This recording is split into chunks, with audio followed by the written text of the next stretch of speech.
The brushless DC motor, or simply BLDC, is an extremely common and popular type of electric motor nowadays.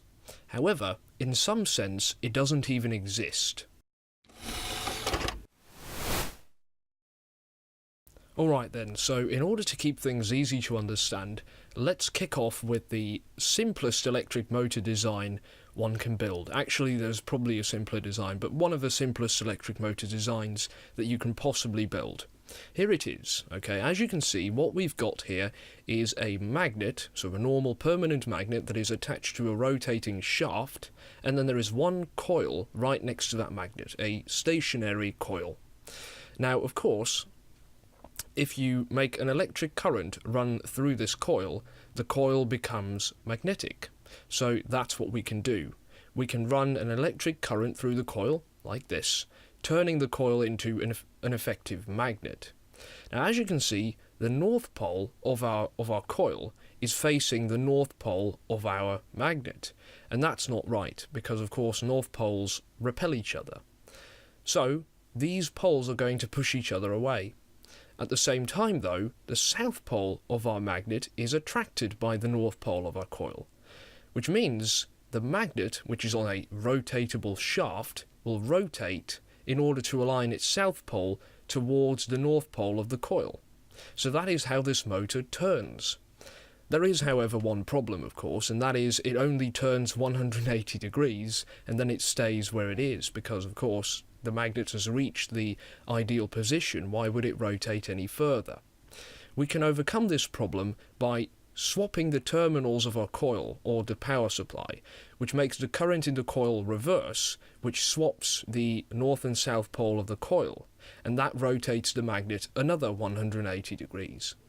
So this is a very nice, elegant, simple motor, but the problem is we need to keep reversing the current every 180 degrees it turns. Therefore, we run this motor on an AC power supply. An AC power supply is a power supply where effectively the positive and negative side of the power supply are swapping many times per second. So a power outlet is a very good example of an AC power supply, okay? So we need a power supply for this type of motor where the current is getting reversed periodically to keep the motor turning. And that's why this type of motor is called an AC motor, because it will only run on an AC power supply. If we connect it to a battery, so a DC power supply with a fixed positive and negative side where the current always goes in one direction, this motor only turns at max 180 degrees and then it stops. So that's not very good. So people thought to themselves, we need to build a motor that can run on a battery as well, because in many situations you want to run an electric motor on a battery or some other power source that is DC. So how would you build this? Well, they came up with the idea that if you want a motor to run on DC, you need some sort of mechanism inside the motor that turns DC into AC right before it enters the real motor. So this is what they made, okay? This is my schematic drawing of a DC electric motor, brushed DC electric motor. As you can see, this time it's the coil that is on a rotatable shaft, and it's the magnet that is stationary, right? So the magnet doesn't move, the coil moves in this case.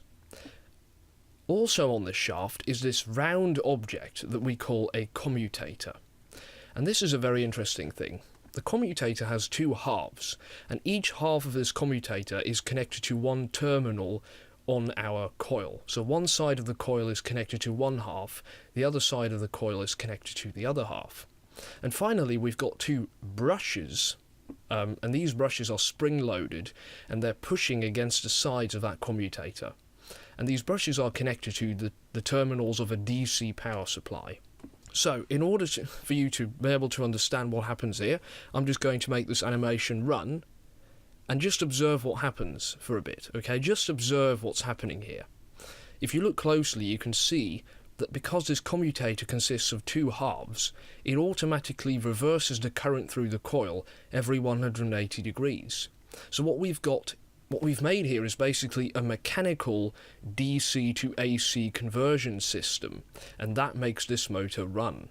So that is how a brushed DC motor works. I should point out that both the AC motor design that we looked at and this DC motor design are terrible designs. You won't find them in any real proper electric motors, but they're easy to understand and they explain the principle fairly well. So now we know what an AC motor is, what a DC motor is, then what is a brushless DC motor? Right? A brushless DC motor is somehow a DC motor, so a motor that can run on DC, that doesn't use this brush system that we saw in the normal DC motor. So how does that work?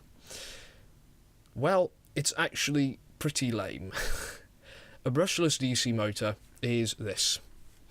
That's right, it is exactly the same as an AC motor. That's what a brushless DC motor is.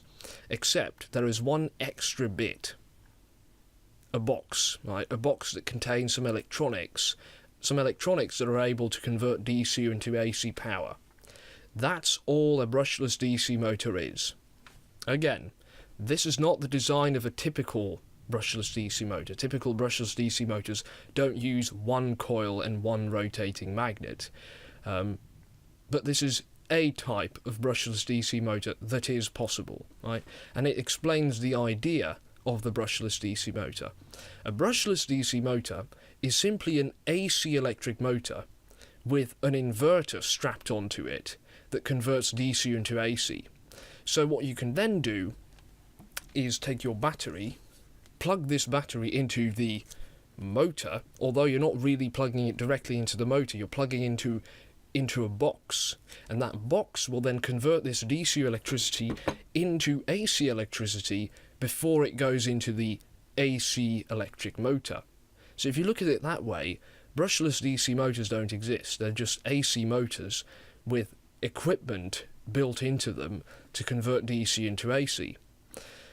But the same thing could be said for the DC motor, the brushed DC motor. The brushed DC motor uses this commutator in these brushes, and they're also a DC to AC converter, right? This commutator in these brushes are in fact a mechanical DC to AC converter, which means in that, if you look at it that way, even the brushed DC motor is an AC motor after all. So it's a pretty vague situation. It depends on how you look at it. It depends on how you define a DC motor. So what do you think of this? How should we define when something is a brushless DC motor or when it's just an AC motor with some extra equipment on it? I guess you could let me know in the comments if you want to. Anyway, I hope you've enjoyed this video, and of course, thank you for watching.